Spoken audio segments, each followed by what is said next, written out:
अपने हाथ ऊपर उठाते हुए उसने दुआ करना शुरू की। यहाँ खड़े होकर तुझसे अंबिया दुआ करते थे, उनकी दुआओं और मेरी दुआओं में बहुत फर्क है। वो गिड़गिड़ा रहा था, मैं नबी होता तो नबियों जैसी दुआ करता, मगर मैं तो आम बशर हूं और गुनाहगार बशर। मेरी ख्वाहिशात, मेरी आरज़ुएं सब आम हैं। यहां खड़े होकर कभी कोई किसी औरत के लिए रोया नहीं होगा। मेरी जिल्लत और मेरी पस्ती की इससे ज्यादा इंतहा क्या होगी कि मैं यहां खड़ा, हरम पाक में खड़ा एक औरत के लिए गिड़गिड़ा रहा हूं। मगर मुझे न अपने दिल पर इख्तियार है, न अपने आंसुओं पर।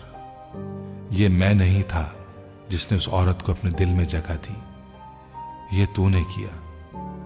क्यों मेरे दिल में उस औरत के लिए इतनी मोहब्बत डाल दी कि मैं तेरे सामने खड़ा होकर भी उसे याद कर रहा हूं। क्यों मुझे इस कदर बेबस कर दिया कि मुझे अपने वजूद पर भी कोई इख्तियार नहीं रहा। मैं वो बशर हूं जिसे तूने उन तमाम कमजोरियों के साथ बनाया। मैं वो बशर हूं जिसे तेरे सिवा कोई रास्ता दिखाने वाला नहीं।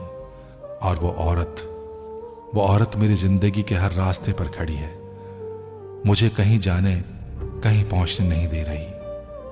या तो उसकी मोहब्बत को इस तरह मेरे दिल से निकाल दे कि मुझे कभी उसका ख्याल तक ना आए, या फिर उसे मुझे दे दे।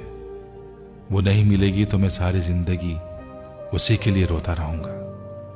वो मिल जाएगी तो तेरे अलावा किसी के लिए आंसू नहीं बहा सकूंगा। मेरे आंसुओं को खालिस होने दे।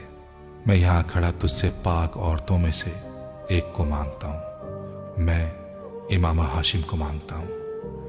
मैं अपनी नस्ल के लिए उस औरत को मांगता हूं जिसने आपके पैगंबर सल्लल्लाहु अलैहि वसल्लम की मोहब्बत में किसी को शरीक नहीं किया, जिसने उनके लिए अपनी जिंदगी के तमाम आसाइशात को छोड़ दिया।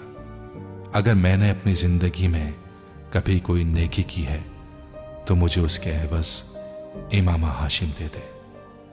तो चाहे तो यह अब भी हो सकता है, अब भी मुमकिन है, मुझे इस आजमाइश से निकाल दे, मेरी जिंदगी आसान कर दे।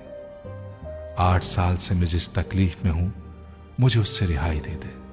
सालार सिकंदर पर एक बार फिर रहम कर, वही जो तेरी सिफात में अफजल तरीन है।